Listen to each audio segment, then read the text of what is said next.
Hey guys, it's Elise. I had 24-hour blood pressure monitoring a couple of weeks ago, and I just wanted to give you a quick rundown of what you can expect if you're needing to have it done, and yeah, what my experience was with it. So stay tuned.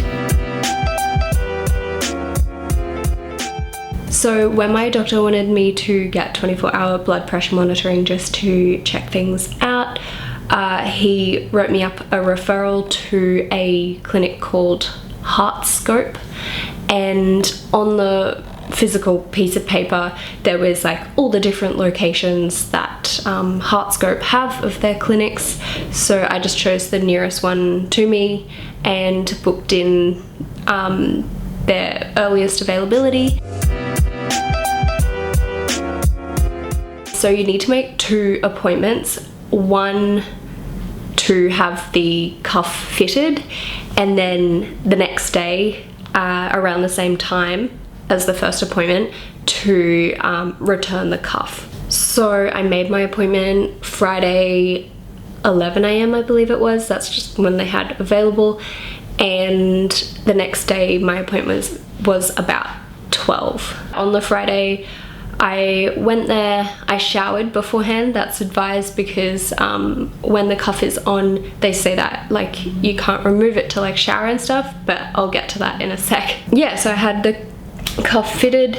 At first, I was fitted with like a pretty big one, and walking on the way out, it like slipped down my arm, and I was like, is this meant to happen? And they were like, oh no, we'll fit you with a smaller one maybe. So yeah, they found like a smaller one. It did still slip down a little bit during the time it was on, just because I think like when your skin like contracts because you're like cold, you know, just like natural variations in the width of your arm, the cuff would like slip down. What I ended up doing is I taped the cord, because you know the cord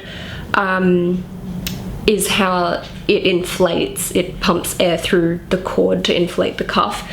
So what I did, the cord comes like behind your neck and then down and around to the device.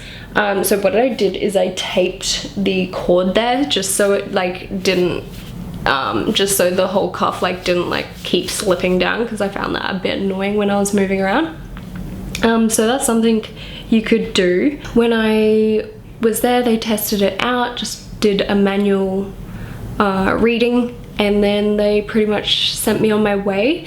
Something I was expecting was, I thought they put the cord on the outside of your clothes, but I think they say wear a baggy shirt, so that they actually got me to take my shirt off, so I think that's why. But I realized pretty quickly that I prefer it like on the outside of my clothes. That's just something to note. Maybe you feel more comfortable it being underneath, but it was really hot weather when I had it done, so even though I was at home most of the time, I just found it more comfortable, the cording being like not on my skin.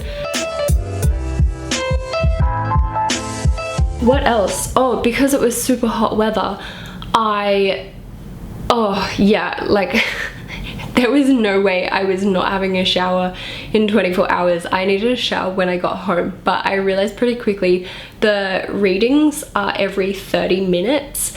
So that gives you time, you know, a 30-minute window to take the cuff off. Actually, I just like slipped it down my arm and off. Yeah, have a shower, get freshened up, and then can put the cuff back on. I would have just felt disgusting not having a shower, because it was like 30+ degree weather, and this is degrees Celsius. Yeah, stinking hot days, so I felt much better having had a shower. So that wasn't a drama. Like, you can take it off, you just have to be wary of like positioning it back on the right way, so the cording like went up. I guess if you were unsure, you could always take photos, right? Yeah, and then the device itself was like around my hip. They had like a separate little sling thing that it went in. Yeah, so I mean, the whole experience was like, it was a bit annoying to have something hanging off you, but you know, it's only 24 hours and it gives you a better picture of your blood pressure throughout the whole day rather than just like one measurement. Yeah, it's following like your whole like morning while you're asleep. It took a reading every half hour on the like every half hour on like 11:30, 12, 12:30, etc. And they said it would take it every hour at night, and what I found out was that was 11 p.m. So 11 p.m. was the last reading, and then it was like midnight, and then 1 a.m, 2 a.m, 3 a.m, such forth.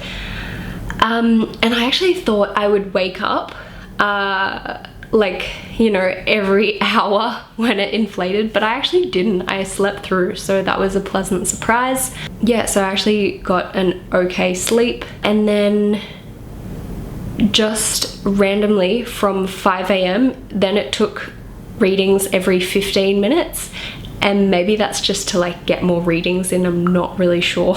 But yeah, from 5 a.m till 7 a.m, it took readings every 15 minutes. And I'm pretty sure I was still sleeping at this stage, so, you know, didn't really affect me. I just slept through it really. And then from 7 a.m, it took a reading every 30 minutes. And I'm just saying this, you know, take it with a grain of salt, because your device, wherever you get fitted with it, could be programmed differently. So maybe just ask them, you know, so you can know what to expect. But yeah, that was my experience. Yeah, it was really interesting to see what it gets down to at night, like overnight, and also that it, you know, it spikes quite dramatically, like just going out to like get takeout, which we got that night. Yeah, I mean, that's kind of amusing, but apparently, you know, that's normal. So I think that's everything I wanted to say about it. I mean, it's a small inconvenience having the device like on you for a good picture of your blood pressure health. It wasn't covered by Medicare at all. I paid out of pocket for it. I believe it was $80. I can check.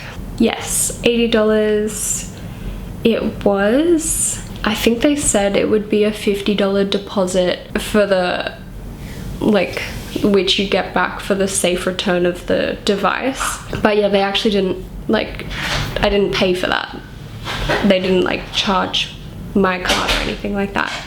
Anyway, I'll wrap things up here. Leave me any questions below, and see you in my next video. Bye.